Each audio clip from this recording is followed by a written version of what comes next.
semuanya. Jadi saya Nauraina Fadila dengan NIM 2302070069 dari Rombel 2. Saya akan membuat video guna memenuhi tugas UTS mata kuliah media pembelajaran.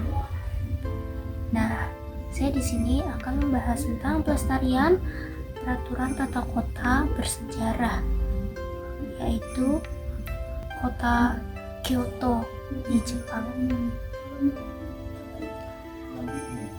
Pelestarian estetika kota bersejarah, studi kasus peraturan tata kota Kyoto, Jepang. Nah, kalian pernah kan melihat kota di Jepang yang super tenang, super estetik, dan terasa seperti zaman dulu banget, kayak kuno banget. Tapi itu yang jadi ciri khas. Kalian pasti pernah melihatnya di video atau gambar di sosial media. Nah, kota itu adalah Kyoto, Jepang. Di saat kota-kota lain di Jepang yang dipenuhi lampu neon, billboard besar, dan lampu-lampu warna-warni yang mencolok, Kyoto justru memilih jalan yang berbeda. Kenapa Kyoto terlihat berbeda? Kyoto adalah bekas ibu kota Kekaisaran Jepang selama lebih dari 1000 tahun. Meskipun sekarang pusat pemerintahan pindah ke Tokyo, Kyoto masih jadi pusat budaya, tradisi, dan sejarah Jepang. Sebagai kota bersejarah, Kyoto menjaga warisan budayanya dengan ketat. Dan yang menarik ini bukan cuma bangunan kuno atau suasana klasiknya. Kyoto benar-benar punya aturan khusus yang menjaga keserasian kota ini baik siang maupun malam hari.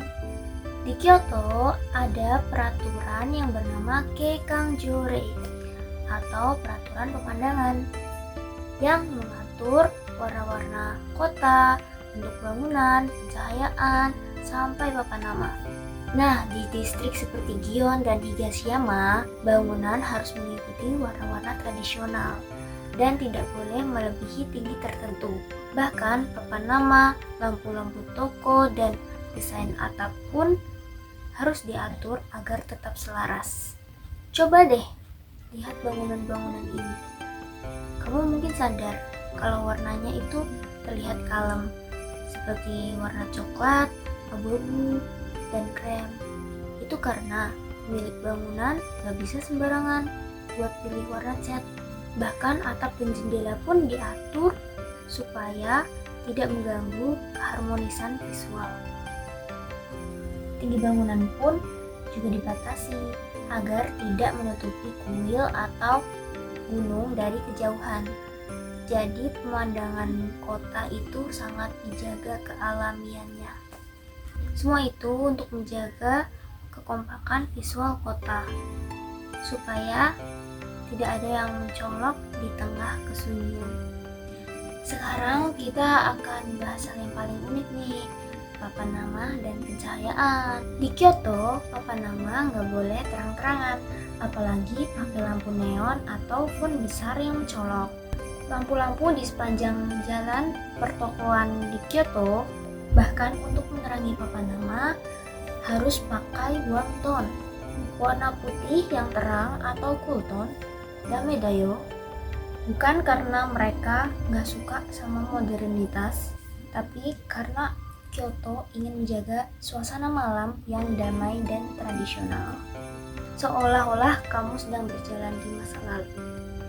Dan kamu kira brand seperti McD dan Starbucks gitu bisa seenaknya tampil mencolok?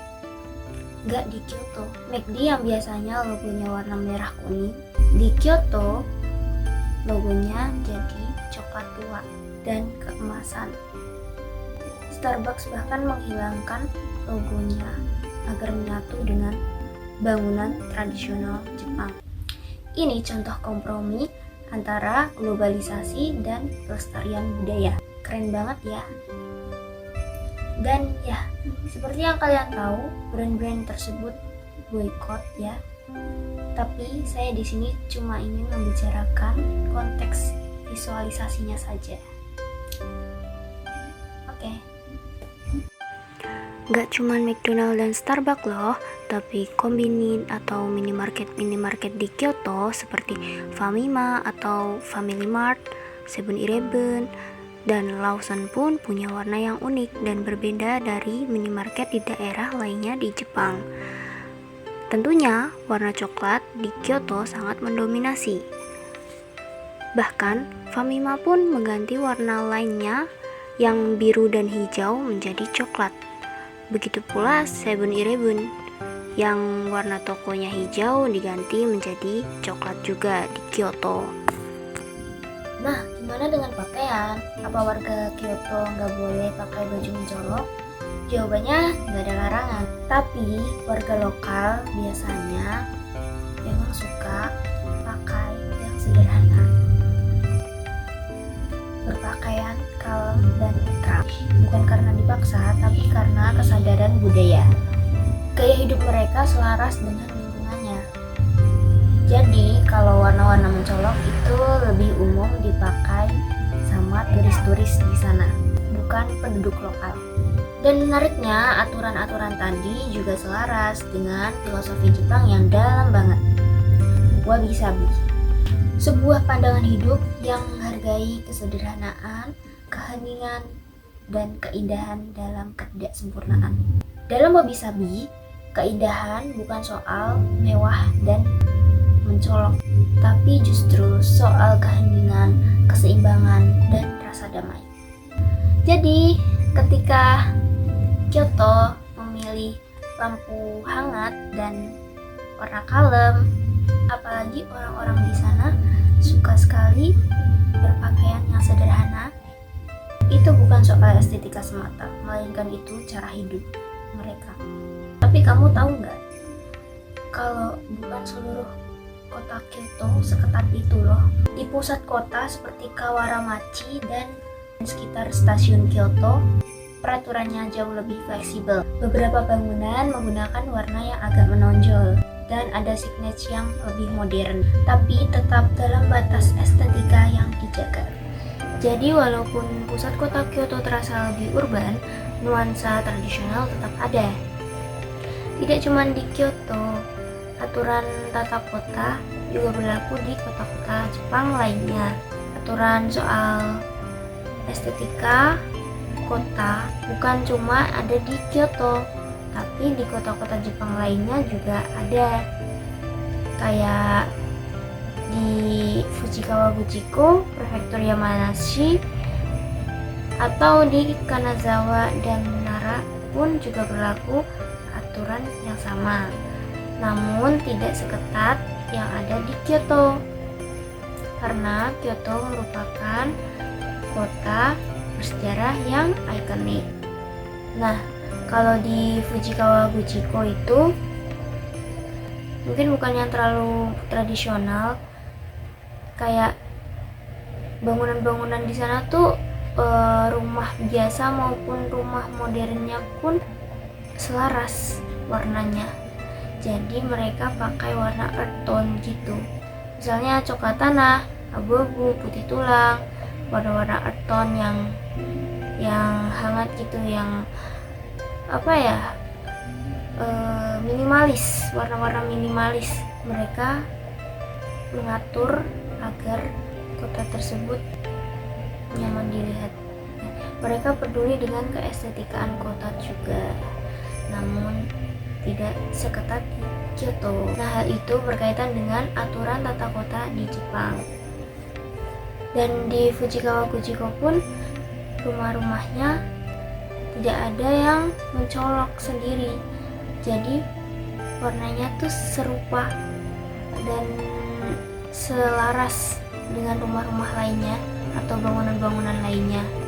Dan gak ada tuh yang kayak rumahnya pakai cat warna hijau telur asin, terus sebelahnya warna pink, sebelahnya lagi warna biru, itu nggak ada. Apalagi kalau misal di sana rumah-rumahnya kebanyakan earth tone semua, nggak ada orang yang menyalahi aturan tiba-tiba di antara warna earth tone itu di tengah-tengahnya ada warna pink, nggak ada.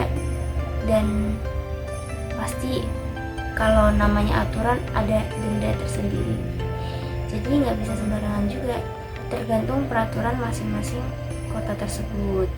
Nah, karena di Jepang sendiri kan dasarnya emang punya peraturan tata kota. Di Jepang banyak kota kecil maupun kota wisata yang menerapkan peraturan serupa, meskipun dengan tingkat keketatan yang berbeda-beda. Tujuannya sama, menjaga keindahan visual dan kekhasan budaya lokal. Karena pada dasarnya Jepang memiliki aturan yang menyeluruh tentang tata kota atau lanskap, yaitu disebut Keikanho. Lalu apa bedanya dengan Keikanjorei? Nah, kalau Keikanho itu hukum nasional di Jepang. Jadi kalau Keikanho itu undang-undang nasionalnya. Dan sedangkan Keikanjorei itu turun di tingkat yang lokal atau bisa disebut peraturan daerah. Jadi Keikanjorei adalah peraturan daerah tentang tata lanskap. Kalau dijabarkan, Keikang artinya pemandangan atau lanskap, dan Ho artinya undang-undang atau hukum, sedangkan Jorei artinya peraturan daerah.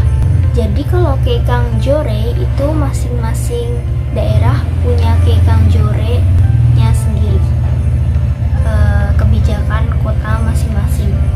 Dan Kyoto salah satunya. Kyoto termasuk kota yang memiliki Keikanjorei yang ketat tentang aturan keindahan kota di sana sebagai kota bersejarah. Berikut merupakan perbedaan Keikanjorei di beberapa daerah atau kota di Jepang. Perbedaan Lawson dan Famima yang biasa sama yang ada di Kyoto, Karuizawa, dan Kamakura. Oke, dari warna bangunan sampai gaya hidup warganya, Kyoto mengajarkan kita satu hal, bahwa keindahan bukan tentang siapa yang paling menonjol, tetapi tentang siapa yang paling bisa membaur dengan sekelilingnya. Oke, akhir kata dari saya, apabila ada kekurangan dan banyak cut, saya minta maaf. Pokoknya terima kasih udah menonton sampai akhir. Bye bye.